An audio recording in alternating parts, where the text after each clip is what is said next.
I'm a psychiatric nurse, and early in my career, I worked at a residential mental health facility.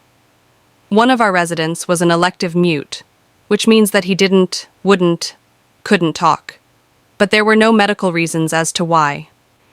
He had spoken earlier in his life and in fact seemed quite normal back then, with the exception of being close to 7 feet tall. He'd been raised in the Deep South and joined the military when he was 19, but one night he vanished.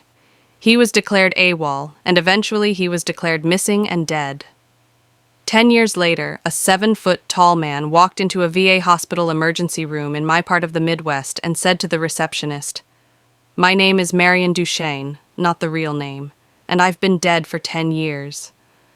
Those were the last words he ever spoke. He was covered with dust, and he was wearing the same clothes he'd been reported to be wearing the night he vanished. His social security number had not been used and he had no identification on his person. However, they were able to identify him, I guess via fingerprints.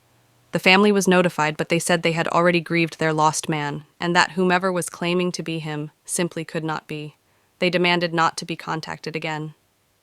Marion paced all day every day, moving his mouth that looked like talking or muttering, but no sound came out. He had an unnerving habit of throwing his head back with his mouth wide open as if he were laughing heartily, but not even a breath could be heard.